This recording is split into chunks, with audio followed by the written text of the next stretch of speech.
PSL के दूसरे match में कोयटा ग्लैडिएटर्स ने पेशावर ज़ल्मी को एक इंतहाई बुरी शिकस्त से दोचार कर दिया और क्या कमाल किस्म की परफॉर्मेंस हमें देखने को मिली है कोयटा ग्लैडिएटर्स की जानिब से। इस मैच के शुरू होने से पहले तक मैं ये समझता था कि कोयटा ग्लैडिएटर्स जिस तरह से बुरा खेलती आ रही है पिछले 1-2 सीजन में, यहाँ भी उनका कॉम्बिनेशन इतना अच्छा नहीं बन पाएगा, क्योंकि कोयटा ग्लैडिएटर्स का आप अगर पूरा स्क्वाड देखें तो उसमें आपको 6 से 7 जो है वो प्लेयर्स ऐसे मिलेंगे जो ओपनर हैं। तो मेरा नहीं ख्याल था कि उनका कॉम्बिनेशन इतना अच्छा बन पाएगा, लेकिन मुझे टोटली तौर पे गलत साबित किया कोयटा ग्लैडिएटर्स ने। ना सिर्फ उन्होंने कमाल किस्म की बैटिंग की, बल्कि बॉलिंग जो उन्होंने की उसका तो क्या ही कहना है। बेहतरीन किस्म का उन्होंने फाइट किया इस मैच में और आउट क्लास किया, प्रॉपर आउट क्लास किया उन्होंने। पेशावर ज़ल्मी की पूरी बैटिंग लाइनअप को तोड़ के रख दिया। शुरू से बात करते हैं, कोयटा ग्लैडिएटर्स ने जो है वो पहले बैटिंग करते हुए जो ऊपर से स्टार्ट दिया, फिन एलन ने, जिस तरह की वो क्रिकेट खेलते हैं मेरे पर्सनली बहुत फेवरेट किस्म के प्लेयर हैं, लेकिन जिस तरह से उन्होंने ऊपर से लाठी चार्ज किया वही उनका तरीका है, वो इसी तरह से खेलते हैं। और जब तक वो जितनी देर विकेट पे मौजूद रहते हैं ओपोनेंट की टांगें कांपती रहती हैं। और यही हुआ आज, जिस तरह से उन्होंने आज लाठी चार्ज किया और जिस तरह से उन्होंने पावर प्ले को यूज़ किया वो इनक्रेडिबल था। उसी से मोमेंटम बना।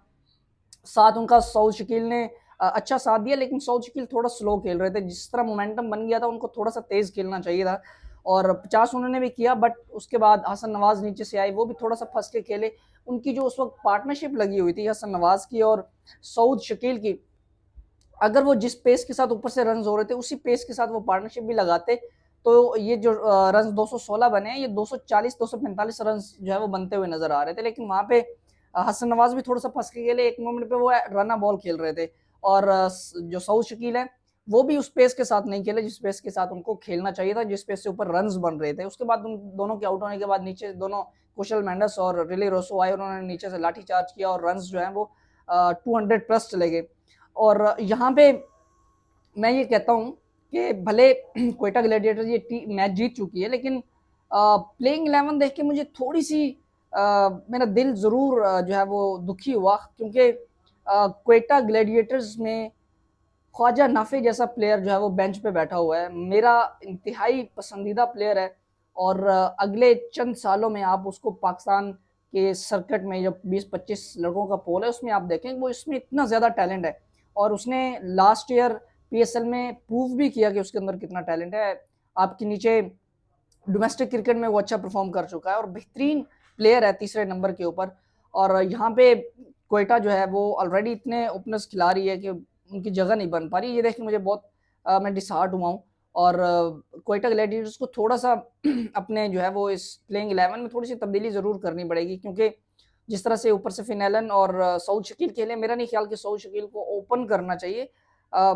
पाकिस्तान के T20 प्रोस्पेक्टस में वो कहीं भी नज़र नहीं आते। कोयटा ग्लैडिएटर ने एक तो उनको कैप्टन बनाया हुआ है, दूसरा वो एज एन ओपनर जो है वो खेल रहे हैं। तो ये एक चीज़ है जिसके ऊपर थोड़ा सा क्वेश्चन मार्क है। आई होप के सऊद शकील आगे जाके गलत साबित करें हमें और अपनी परफॉर्मेंस से साबित करें कि वो T20 मटेरियल भी हैं और कैप्टन मटेरियल भी हैं। आज उन्होंने कैप्टनसी भी बड़ी अच्छी की, लेकिन बॉलिंग जो की वो कमाल की।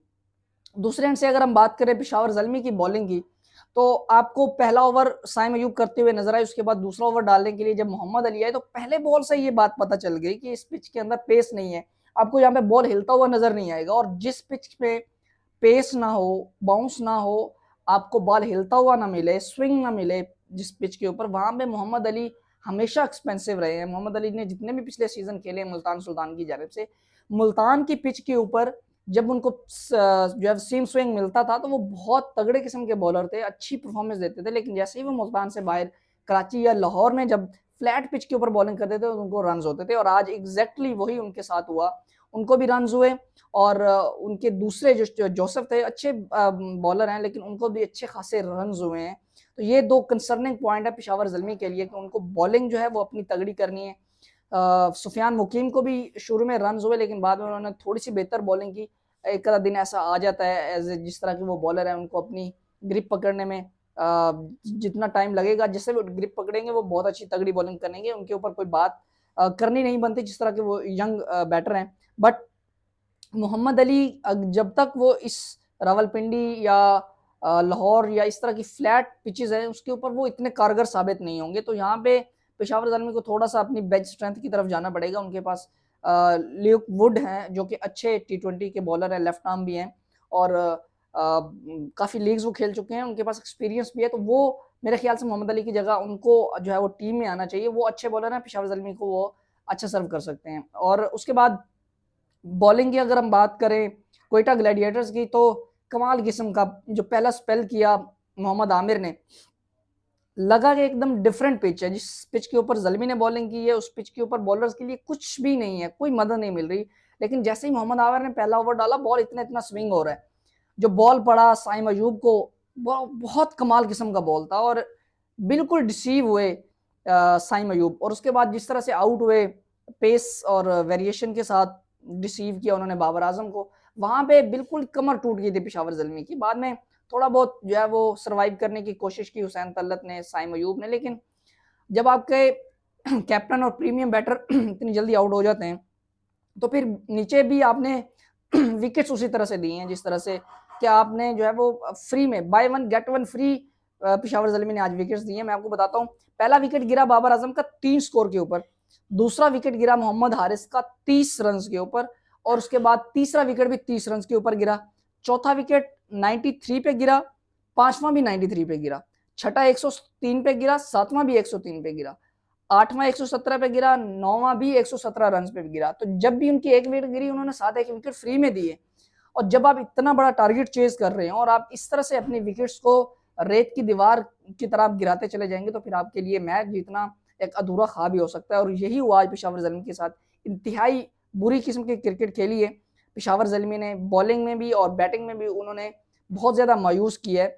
मिच ऑन जिन्होंने नीचे से आके अच्छे खासे रन किए हैं, वो भी as an opener Big Bash में खेल चुके हैं और उन्होंने बिग बैश के फाइनल में 42 बॉल्स के ऊपर 108 रन किए थे। लेकिन यहाँ पेशावर ज़ल्मी ने उनको नीचे खिलाया है।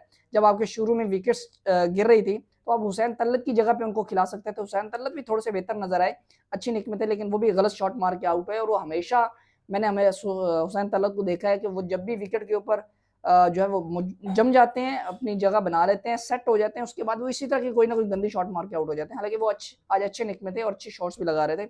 लेकिन मिच ऑन एक ऐसा प्लेयर था जिसको अगर आप हुसैन तल्लत या कैडमोर की जगह पे भेज देते तो वहां पे वो पावर प्ले को अच्छी तरह से यूटिलाइज करता और प्रेशर जो है वो थोड़ा सा बिल्ड हो सकता था ग्लैडिएटर्स के बॉलर्स के ऊपर और वहां से फिर आप जो है वो अपनी इनिंग्स को आगे लेके जा सकते थे। बट ओवरऑल क्वेटा ग्लैडिएटर्स ने बहुत अच्छी क्रिकेट खेली आज। जिस तरह का भी उनका प्लेइंग 11 था, उन्होंने क्रिकेट बहुत अच्छी खेली और मोमेंटम पकड़ा है। T20 ऑल अबाउट मोमेंटम, और इस मोमेंटम को अगर वो थोड़ा सा आगे लेके चलेंगे तो वो इस PSL 10 में बहुत अच्छा परफॉर्म कर सकते हैं। और पेशावर ज़ल्मी को अपने टीम के ऊपर और अपनी प्लेइंग 11 के ऊपर थोड़ा बहुत काम करने की जरूरत है। दोस्तों इसके ऊपर आप अपनी राय कमेंट करके जरूर बताइएगा। वीडियो अच्छी लगे तो लाइक कीजिएगा, शेयर कीजिएगा अपने दोस्तों के साथ और मेरे चैनल को सब्सक्राइब करना मत भूलिएगा। अल्लाह हाफिज़।